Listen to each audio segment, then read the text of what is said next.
और ईमानदार स्टूडेंट थी। उसका परिवार बहुत गरीब था, जिस कारण रीना को स्कूल में सबके सामने शर्मिंदा होना पड़ता था। लेकिन रीना ने अपनी मेहनत और लगन से अपने परिवार की गरीबी को दूर कर दिया। रीना 5वीं क्लास की छात्रा थी।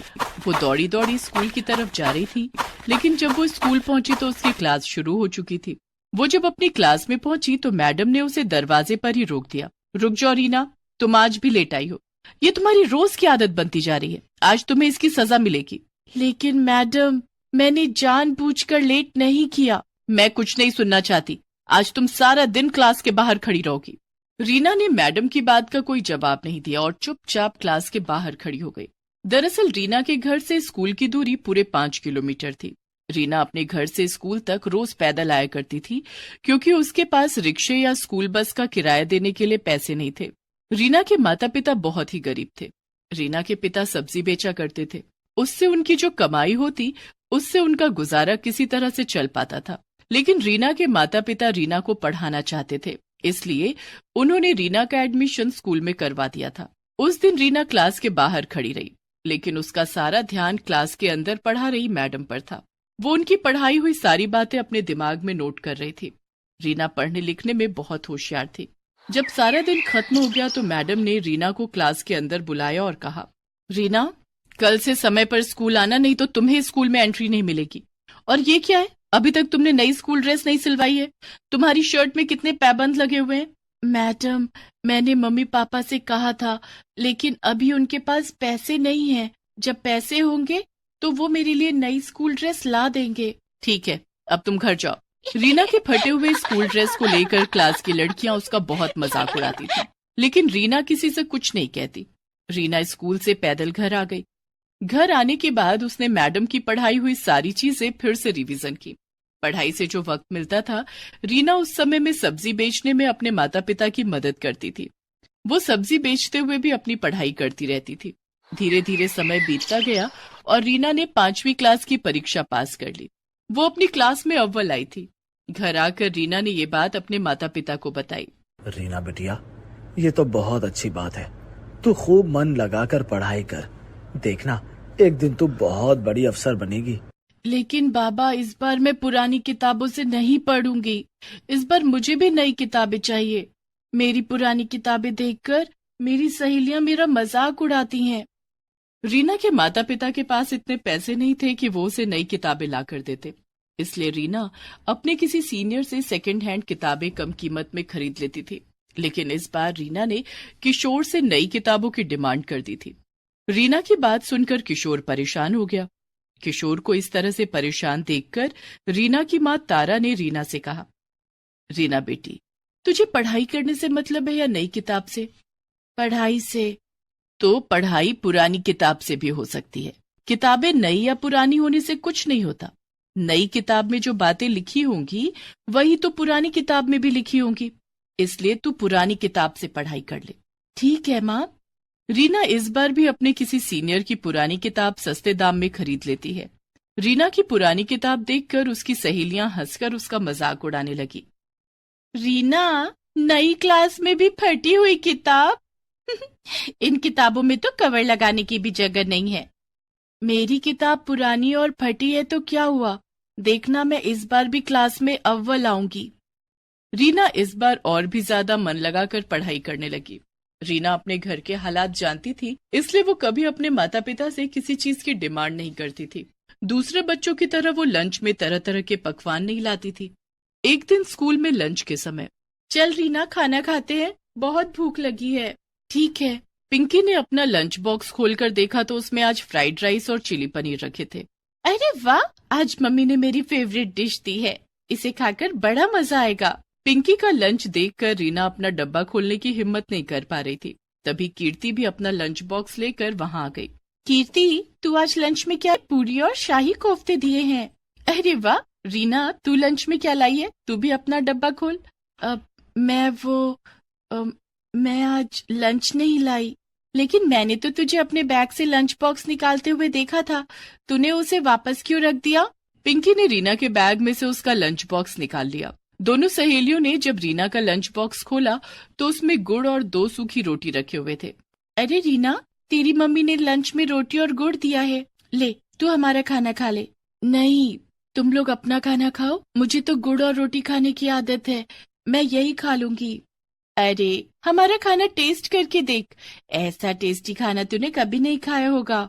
रीना को पिंकी की ये बात बहुत बुरी लगती है। उसकी आंखों से आंसू छलक आते हैं। वो चुपचाप अपना लंच बॉक्स लेकर क्लासरूम से बाहर आ जाती है और गैलरी में बैठकर खाना खा लेती है। रीना इसी तरह संघर्ष करके अपनी पढ़ाई कर रही थी। चाहे कितनी भी परेशानियां और रुकावटें आए, लेकिन वो पढ़ाई में हमेशा अव्वल रहती। एक दिन रीना के बाबा, रीना अब 7वीं कक्षा में पहुंच गई है। वो अब बड़ी हो रही है। उसके पुराने स्कूल ड्रेस छोटे हो गए हैं और कई जगह से फट भी गए हैं। इस बार हमें उसके लिए नई स्कूल ड्रेस सिलवानी ही पड़ेगी। मैं समझता हूँ रीना की माँ, लेकिन मैं क्या करूँ? तुम तो जानती ही हो कि सब्जी बेचकर हमें 2 वक्त की रोटी पानी किसी तरह से मिल रही है। अगर इस बार रीना के लिए नई स्कूल ड्रेस खरीद ली तो उसकी किताबें नहीं खरीद पाऊंगा। रीना के बाबा, मैं सोच रही थी कि रीना के स्कूल जाने के बाद मैं सारा दिन खाली रहती हूँ। आप भी सब्जियां बेचने बाजार चले जाते हैं, तो क्यों ना मैं भी कोई काम कर लूं। इससे 2 पैसे ज्यादा आएंगे और रीना की पढ़ाई में वो पैसे काम आएंगे। ठीक है रीना की माँ, ऐसा ही कर लो। कम से कम रीना के लिए नई स्कूल ड्रेस और नई किताबें तो आ जाएंगी। रीना अपने माता पिता की बातें सुन रही थी। वो मन ही मन सोचती है, माँ पिताजी, आप दोनों मेरी पढ़ाई के लिए जितनी मेहनत कर रहे हैं, मैं वादा करती हूँ कि मैं एक दिन आप दोनों को दुनिया की सारी खुशियां दूंगी। दूसरे दिन से तारा कुछ घरों में काम करने लगती है। वो दूसरों के घरों में झाड़ू पोछा और बर्तन धोने का काम करती है। तारा ने अपनी मालकिन से कुछ पैसे उधार लेकर रीना के लिए नई स्कूल ड्रेस और नई किताबें खरीदी। लेकिन ये बात रीना की सहेलियों को पता चल जाती है, क्योंकि रीना की माँ जहाँ काम करती थी वो कोई और नहीं, कीर्ति और पिंकी का ही घर था। एक दिन, अरे रीना, नई स्कूल ड्रेस और इस बार तो नई किताबें भी। हाँ, क्योंकि रीना की माँ अब जॉब करने लगी है। उन्होंने कल ही तो मेरी मम्मी से एडवांस लिया था। उन्हीं पैसों से रीना की नई स्कूल ड्रेस और नई किताबें आई हैं। हाँ यार, रीना की मम्मी मेरे घर में भी काम करती है। मेरे घर में आज छोले भटूरे बने हैं। मैंने मम्मी से कह दिया कि थोड़े से छोले भटूरे रीना की मम्मी को भी दे दे। रीना, आज घर जाने के बाद तुझे छोले भटूरे खाने को मिलेंगे। आखिर तुझे भी तो अच्छा खाने का स्वाद पता चलना चाहिए। अच्छा खाना खाकर भी अगर पढ़ाई में मन न लगे तो उस खाने का क्या फायदा। खाना तो वही अच्छा होता है जिसे खाने के बाद दिमाग तंदुरुस्त रहे और पढ़ाई में खूब मन लगे। रीना का 2 टूक जवाब सुनकर पिंकी और कीर्ति का चेहरा देखने लायक था। दोनों सहेलियों ने चुप रहने में ही अपनी भलाई समझी। धीरे धीरे समय गुजरता गया और रीना 7वीं से 8वीं और 8वीं से 9वीं और 9वीं से 10वीं कक्षा में आ गई। वो हर कक्षा में अव्वल आती। रीना बेटिया, तू अब 10वीं कक्षा में आ गई है। खूब ध्यान से पढ़ाई करना। तुझे अपनी पढ़ाई आगे भी जारी रखनी है। पिताजी, मैं खूब मेहनत करूंगी। आप देखना, मैं पूरे स्कूल में टॉप करूंगी। रीना खूब मेहनत करने लगी। शाम को स्कूल से आने के बाद वो पढ़ाई में जुट जाती। क्लास में टीचर के पूछे गए हर सवाल का रीना सबसे पहले और सही जवाब देती। पैदल स्कूल आना और पैदल घर जाना भी रीना के हौसले को तोड़ता नहीं, बल्कि और बढ़ा देता था। धीरे धीरे दिन बीत गए और 10वीं की परीक्षा का दिन भी आ गया। रीना, ये ले, दही चीनी खाकर जा, परीक्षा अच्छे से दे पाएगी। रीना ने पैर छूकर अपने माता पिता का आशीर्वाद लिया और परीक्षा देने पैदल घर से निकल पड़ी। लेकिन रास्ते में ही उसका जूता टूट गया। ओह, इसे भी अभी टूटना था। समय पर परीक्षा सेंटर नहीं पहुंची तो परीक्षा नहीं दे पाऊंगी। मुझे वहां तक जाना ही होगा। रीना ने अपने टूटे हुए जूतों को उतारकर हाथों में ले लिया और खाली पैर ही परीक्षा सेंटर की तरफ जाने लगी। चलते चलते उसके पैरों में छाले पड़ गए, लेकिन रीना के कदम परीक्षा सेंटर पर जाकर ही रुके। रीना ने अच्छे से अपनी परीक्षा दी। दूसरे दिन वो अपने पैरों में पॉलीथीन बांधकर परीक्षा सेंटर पहुंची, क्योंकि नए जूते खरीदने के लिए उसके पास पैसे नहीं थे। इस तरह से रीना ने 10वीं की परीक्षा भी दे दी। कुछ दिनों के बाद जब परीक्षा का रिजल्ट आया, क्लास में, रीना, तुम बहुत होनहार और मेहनती हो। आज तुम्हें तुम्हारी मेहनत का फल मिला है। तुम इस स्कूल में ही नहीं, पूरे राज्य में 10वीं की परीक्षा में अव्वल आई हो। देखो, अखबार में तुम्हारी फोटो छपी है। मैडम ने रीना और पूरे क्लास को अखबार में रीना की फोटो दिखाई। इतना ही नहीं, आगे की पढ़ाई के लिए तुम्हें सरकार की तरफ से स्कॉलरशिप भी दी जाएगी। ये सब सुनकर रीना बहुत खुश हुई। वो खुशी खुशी जब घर पहुंची तो उसके घर के बाहर मीडिया वाले उसका इंटरव्यू लेने के लिए इकट्ठा थे। सबने बारी बारी से रीना का इंटरव्यू लिया। रीना की कामयाबी से उसके माता पिता बहुत खुश थे। रीना ने स्कॉलरशिप की मदद से पहले 12वीं और फिर कॉलेज की पढ़ाई पूरी की। उसके बाद प्रतियोगिता परीक्षा की तैयारी करने लगी। कुछ सालों की कड़ी मेहनत से रीना ने आईएएस की परीक्षा पास कर ली थी। रीना अब एक आईएएस ऑफिसर बन चुकी थी। रीना ने अपने आप से जो वादा किया था उसे पूरा कर दिखाया। उसने अपने माता पिता के कदमों में दुनिया की सारी खुशियां ला। उस दिन जब काम्या घर लौटी, आ गई बेटी। हाँ माँ, बहुत थक गई हूँ, मैं सोने जा रही हूँ, खाना नहीं खाऊंगी। ऐसा कहकर काम्या सोने चली जाती है। दूसरे दिन उसे लड़के वाले देखने आते हैं। काम्या तैयार होकर उनके सामने जाती है। बहन जी, हमें लड़की पसंद है। अगर आपको हमारा लड़का पसंद हो तो हम बात आगे बढ़ाएं। हाँ हाँ, क्यों नहीं बहन जी, ये भी कोई पूछने वाली बात है। आपका लड़का हमें बहुत पसंद है। मैं तो कहती हूँ हमें देरी नहीं करनी चाहिए, जल्दी इन दोनों की शादी करा देनी चाहिए। ठीक है बहन जी। कविता काम्या के हाथों में शगुन के रुपए दे देती है और काम्या और उनकी शादी तय हो जाती है। कुछ दिनों के बाद दोनों की शादी हो जाती है। शादी वाले दिन तक तो काम्या ने ऑर्डर करके मटन और चिकन मंगाया और छिप छिप कर खा लिया। लेकिन विदाई के बाद जब वो ससुराल पहुंची, आओ बहू, अपने शुभ पैरों से हमारे घर को पवित्र करो। तुम्हारे रूप में हमारे घर लक्ष्मी आई है। कविता अपनी बहू काम्या और बेटे अरुण की आरती उतारती है और उन्हें घर के अंदर आने के लिए कहती है। काम्या घर के अंदर आ जाती है। कविता बहू और बेटे को उनके कमरे में भेज देती है। थोड़ी देर के बाद घर का नौकर चाय नाश्ता लेकर आता है। नाश्ते में मिठाइयाँ और नमकीन देखकर काम्या मन ही मन सोचती है, हाय, ये नमकीन और मिठाइयाँ कौन खाएगा? इनसे तो मेरा पेट ही नहीं भरेगा। मेरा तो मटन सीख कबाब खाने का बहुत मन हो रहा है, लेकिन अभी कैसे मंगवाऊं? घर में इतने लोग हैं, अभी मैं बाहर भी नहीं जा सकती। उस दिन मजबूरी में काम्या को नमकीन और मिठाइयों से काम चलाना पड़ा। रात के खाने में भी उसे वेज खाना खाने को मिला। ऐसे ही 2-3 दिन गुजर गए। मटन चिकन के बिना काम्या के चेहरे की रौनक ही चली गई थी। क्या बात है काम्या, तुम कमजोर क्यों लग रही हो? यहाँ तुम्हें भरपेट खाना तो मिल रहा है ना? बहू, कहीं तू शर्म के मारे आधा पेट खाकर तो नहीं रह जाती? नहीं माँ जी, शर्म किस बात की, वो शादी की रस्मों में थक गई थी ना, इसलिए। अच्छा ऐसी बात है, तो तू आराम कर। वैसे भी तुझे घर के काम नहीं करने हैं, घर में नौकर तेरे लिए तो है। तुझे जो चीज चाहिए रामू से मांग लेना। जी माँ जी। काम्या मन ही मन सोचती है, अब इन्हें कैसे समझाऊं कि मैं क्यों कमजोर होती जा रही हूँ। अगर जल्दी मुझे मटन चिकन खाने को नहीं मिला तो मैं मर ही जाऊंगी। एक काम करती हूँ, रामू से कहती हूँ मेरे लिए मटन और चिकन ले आए। रामू काका, आप आज बाजार जाओगे ना? मेरे लिए कुछ सामान ला दोगे? हाँ बहू रानी, क्या सामान लाना है? हम जरूर ला कर देंगे। काम्या एक कागज के टुकड़े पर उसे एक रेस्टोरेंट का एड्रेस लिख कर देती है और कहती है, ये पैसे रख लो, मैंने रेस्टोरेंट में फोन कर दिया है, वो मेरा ऑर्डर आपको पैक करके आपको दे देंगे। आप ये पैसे उन्हें दे देना और मेरा ऑर्डर ले आना, लेकिन हाँ, घर में किसी को कुछ बताना मत। बहू रानी, क्या घर का खाना आपको पसंद नहीं आता? आपको कुछ और खाना हो तो मुझे बता दो, मैं घर पर ही बना दूंगा। बाजार का खाना सेहत के लिए अच्छा नहीं होता है। रामू काका, आपसे जितना कहा है उतना ही करो, आप यहाँ से जाओ। रामू काम्या से कुछ नहीं कहता है और पैसे लेकर रेस्टोरेंट चला जाता है। रेस्टोरेंट में काम्या के लिए मटन कोरमा और चिकन शामी कबाब पहले से पैक करके रखा हुआ था। रामू रेस्टोरेंट के मालिक को पैसे देता है और ऑर्डर उठाकर घर आ जाता है। वो चुपके से काम्या के कमरे में जाकर उसे उसका ऑर्डर डिलीवर कर देता है। काम्या अपने कमरे का दरवाजा बंद करके मटन और चिकन का स्वाद लेने लगती है। आहा, कितने दिन के बाद मुझे मटन और चिकन खाने को मिला है, आज मेरा पेट भरा है। काम्या ने जल्दी जल्दी सारा मटन और चिकन खा लिया। अब इन हड्डियों का क्या करूं?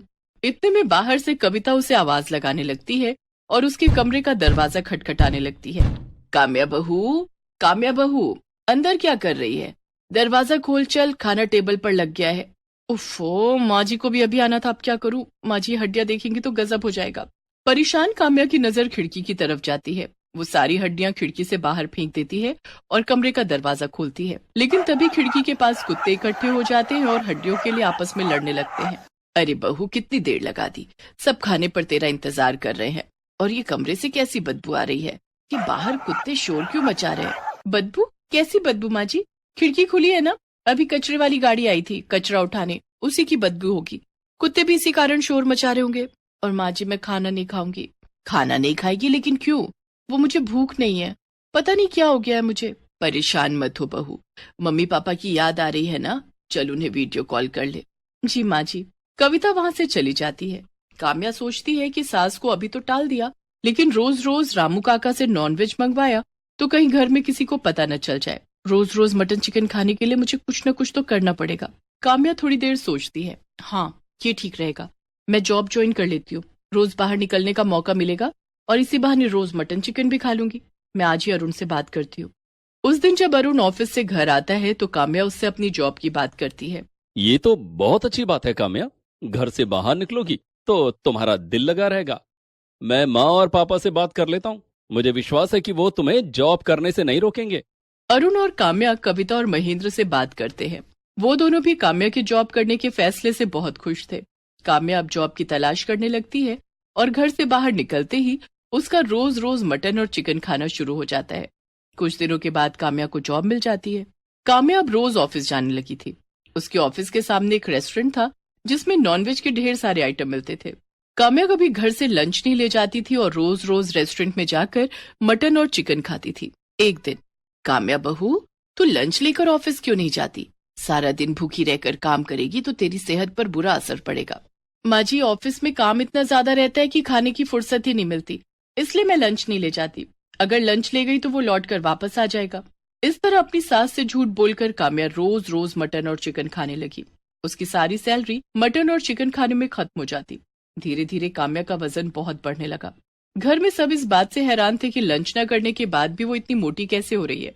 एक दिन काम्या ऑफिस के पास वाले रेस्टोरेंट में बैठकर मटन और चिकन खा रही थी कि तभी उसकी तबीयत अचानक बिगड़ गई। उसे चक्कर आने लगे और वो बेहोश होकर जमीन पर गिर पड़ी।